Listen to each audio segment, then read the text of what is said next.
Good morning. I'm very excited to open for trading day June 5th.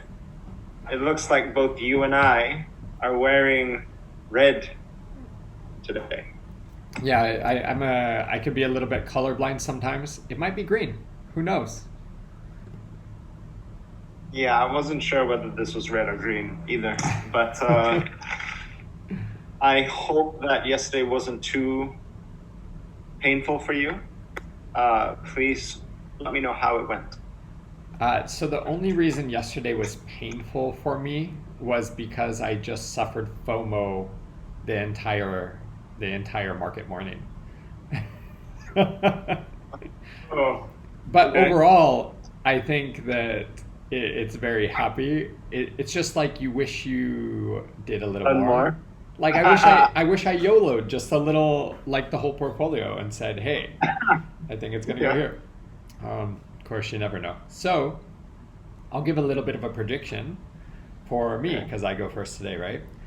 Yeah. I predict that I am just above $3,000.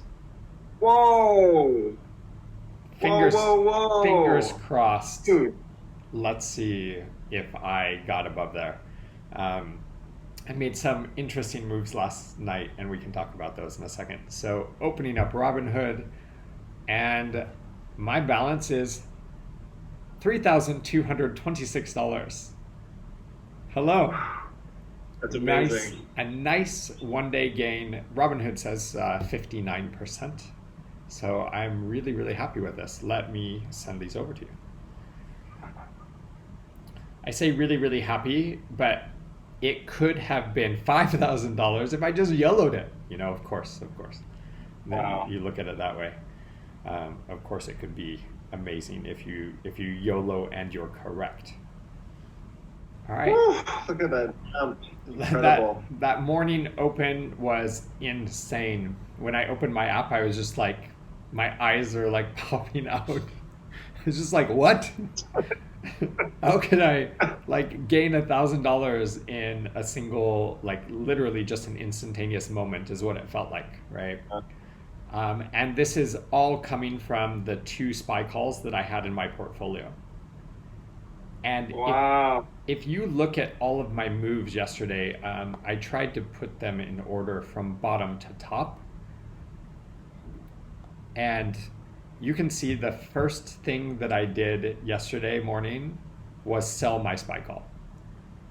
And that's my SPY 306 call. I sold that for $1,180, almost $1,000 gain. So we were talking about this yesterday, which is you have a lot of stored value in SPY calls that are in the money. And if the market Yeah. drops, you can lose all of that. Whereas if you sell it and then buy another SPY call, you kind of lock in some of that value. And even if the new SPY call drops, you don't lose out on everything. So this is In exactly order, what I did in order for this to work, do you have to buy a call at a lower strike price? at a different strike price. So this SPY call I sold, as you can see, was at a 306 strike price. And Yeah. then I bought a call at a 318 strike price. Right. And so that gap is hugely different. But I paid about the same for this 318 call as I did for the 306 call way back. So what I wanted to do was just reposition closer to at the share price value, and then so that I didn't have this big downside if the stock price dropped back down to, like, say, a 306, I would lose all of that value. Whereas if I buy this 318 call and it drops down, I only lose the 265. Yeah. So that's what I did first thing. And then I did the same thing with my 312 call. And I sold the 312 call, and you can see I tried to purchase a 318 call, but the market was going up. So I ended up having to buy a 319 call to reposition. Yeah. And then I got scared that the market was overvalued. And so I bought a Wells Fargo put, I see. and uh, I also bought a SPY put because I was like, I need some insurance right now. I also bought a space call because I thought that So actually, I put in a limit order to buy this space call, and it only got fulfilled later, but it puts it in the order that it was placed, that the order was placed. So I put in these limit orders to buy a Wells Fargo call, the space call, and then the SPY put, and all three of those were fulfilled by the end of the day. I put them in for what I thought were good prices, and then you can see I also did 4 other orders that were never fulfilled, which is other calls, other puts. Kind of it like if SPY continued to rocket up, I would have bought another put. If it fell back down a bit, I would have bought another call, but neither of those happened. Crazy trading day. Like the first 2 hours, I was just like buy, sell, buy, sell, buy, sell, like trying to like not freak out too much. And some of these actually turned out pretty good. But really interesting, something that I noticed yesterday was I bought this put on SPY pretty far out in terms of date, and you can see I bought it for $288, and it's, even with SPY jumping up several dollars, it's still worth $268. And I found that really kind of amazing that the value of that didn't drop too much. So I'm really happy with like the insurance that I took, and we'll see where the market continues to go. Wow, crazy day. I was just all over the place, and I have so much cash now that I was scared to deploy it as well. I have 1,700, and what do I do with it? It's like, should I YOLO it? I was then too scared to YOLO it, because is the market going to pull back a bit, or is it going to jump up again? Over the entire weekend, so much can happen. So I said, fine, I'll keep it in cash over the weekend, because I just can't predict 3 days ahead of time. So that's where I'm at. Crazy day. And you gave me a little bit of a preview yesterday of where you might be. I am so curious how that went and where you are now. I mean, you're definitely up still. I think that I'm in the mid 9s. I think that most of that jump came from my Marriott calls. Ooh, okay. Marriott was up 15%. Wow. What a great move. And then it went down to 3% up. So it went down a lot yesterday. Oh, wow. But I made so many moves. I was also up for like 1.5 hours trying to figure out what to do. Yeah.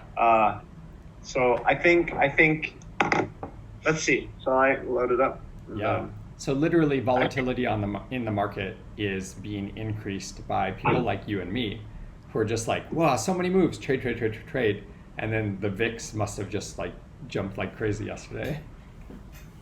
The VIX, yeah. Oh, what is the VIX? Let's see. Did it go up? No. I'm looking at it now too. Yeah, it didn't really go up much. It really does seem to have an inverse correlation with overall share prices and stuff. But anyway, let me open it up then. I made a lot of moves, man. I think right now it's very hard for me to I'm getting kind of ADD, try a bit of this, try a bit of that. And like, it's hard for me to have like one big push in one direction, but let's see. Yeah. Bear with me. This might be a longer episode. There's quite a lot that I did. I'm very excited to see where you positioned yourself after that day yesterday. Okay. Yeah. So I'm 9.5. Oh, 9.49. Wow. But still, amazing gain in a single day. Thank you. Let me just show you what I did. I promise you there's some logic to what I was doing. You have a few more positions than you did yesterday. Indeed. Basically, I don't even know like what numbers I bought them at. It was just such a frenzy. But in a nutshell, the main points of what I did was that, my Marriott and SPY were doing really well. So what I did was I sold one Marriott call. I had 2 Marriott calls. I sold one Marriott call, and I bought a call at 1:30. Yeah. 1:30 July 17th expiry. So that's the first thing I did. And then I also sold 2 of my SPY calls, and I bought 3 SPY calls 3:30, July 17th. Okay. And whenever I do this, I also like to buy short-term puts. So I bought a SPY put for 3:15, June 15th. Very nice. And then I bought a Disney, a Marriott. It took me a really long time to get my Marriott. It took me a really long time to get my Marriott put. I think there's just not a lot of volume. There's very little volume on Marriott options on the put side. Yeah. I kept trying to put the order and never went through. So instead of Marriott, I decided to buy an American Airlines put because I figured, I just want to put this industry. But eventually I tried again. I tried again on Marriott. I finally got a Marriott put at 105. Right. Typically with these puts, worst case scenario, if they just like evaporate to nothing, whatever, fuck, you know what I mean? But Right. At least I have my long-term calls that should sort of like outweigh the puts. Right. And finally I bought a Disney put at 123. And what I find so interesting, these P&Ls are all weird, right? I don't get it. I really don't understand. I think my numbers are a little bit funny. But it's interesting here that I made money on my call and I also made money on my put. Do you see Disney 135 call 74.5, Disney 123 put 118? Yeah, it could just be the time that you bought it though, right? Like overall, you already held the Disney calls, so it went up during the day, and then you bought the put at the top, and then the price came back down. That's true. Yeah. So in this case, it would be like you timed it almost perfectly. Yeah. Also, finally, I would be remiss to say that I also forgot to add that I also bought a Facebook call. You were a very busy boy yesterday. Busy boy indeed. I couldn't be happy with staying above 10, so I had to fidget around and do some things. Of course. But with all these movements, I'm actually feeling pretty confident going into the week. There has to be a little bit of profit taking. There has to be a little bit of caution. And the plan is to liquidate, cash out these puts Monday, Tuesday, maybe, and then throw them into more calls. Well, I love that you have over 80% of your portfolio in options right now. And looking at mine right now, I'm like, why didn't I put another 1,000 in? And I don't know why. I think I'm feeling very skittish because this is the first time I've gained so much. Like I risked 80% to get where I am, and now I'm only risking 50%. Yeah. And I think I have to change that next week. But yeah, this is but now when the market moves, you have a lot of skin in the game. So your portfolio will move accordingly. And I think this is really exciting, the positions you've been taking. Thank you. Yeah, it's really, really exciting. I'm also really excited that I was able to play the airlines in a way that I want to. Yeah. Which is by buying a put on them. Let me just see. I wonder whether I actually made any money on the American Airlines put. It says I made a little bit, I guess. It ended up at 243. Bought it at 219. Not a lot, but a little bit. Okay. That's fine. So you very briefly hit your goal, which was by end of week to get above 10K. So I'm very proud of you for getting above 10K on Friday. Even if the end of day you closed out a little bit below, still like that you risked and were able to get above the 10K mark in the week that you said you would. I think it's amazing. It's pretty fantastic. Thank you. It was it's SPY, man. It was the SPY call and Marriott call. It's a fun little market to play. And I think now I'm going to continue to watch SPY a lot more. And it's because these Yeah. small moves can make a lot of money. Like, because SPY will move 1% here and there. And if you can predict that correctly, you can make some really, really good funds. So I think it's something I will continue to really focus on is SPY. And then be opportunistic with everything else. But I find that if I'm playing too many positions, I don't know what to do.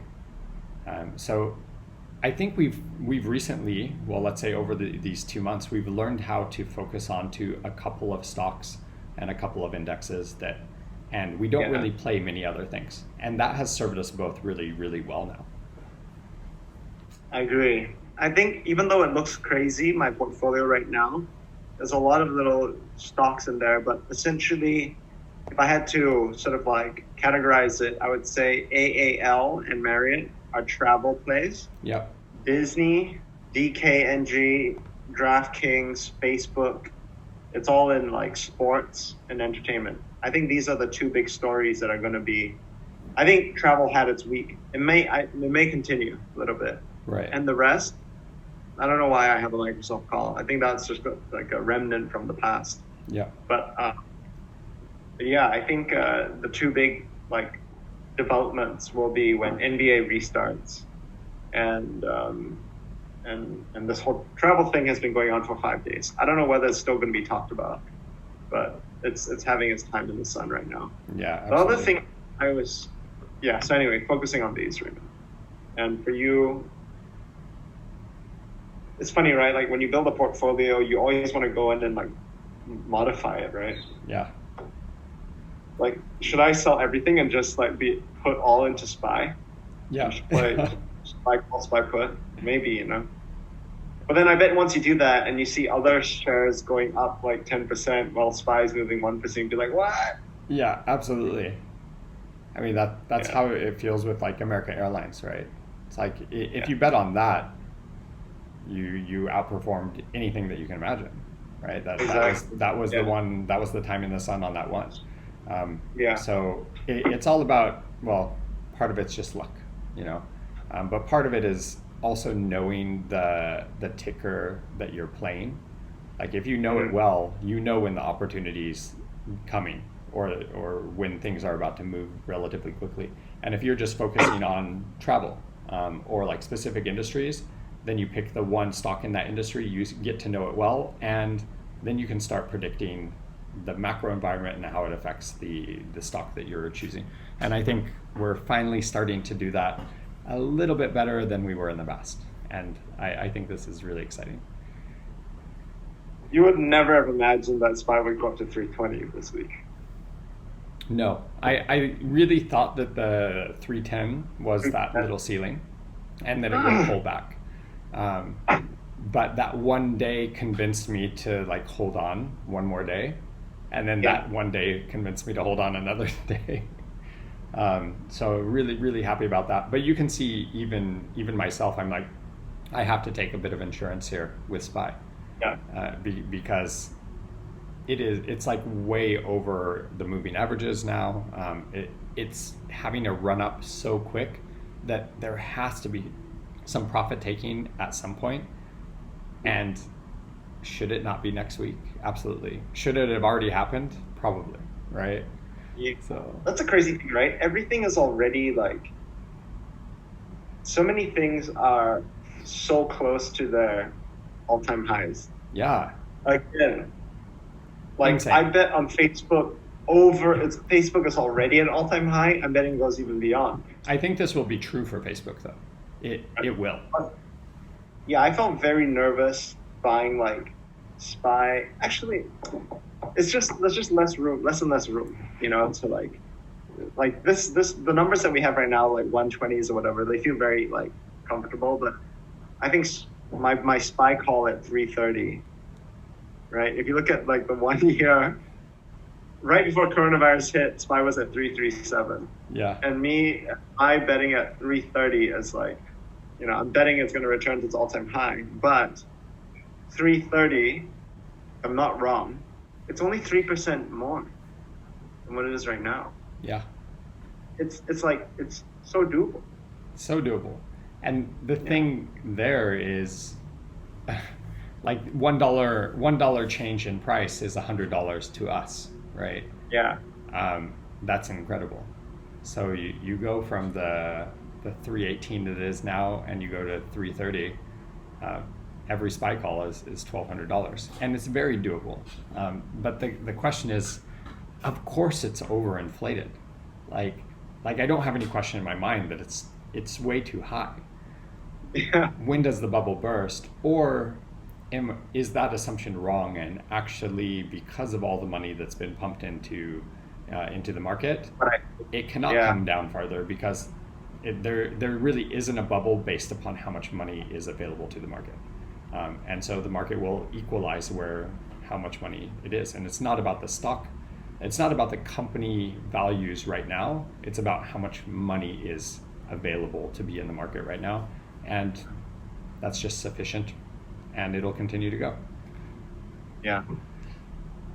So scary, and yet we must just be opportunistic. Yep. Like, look at it take it for what it is.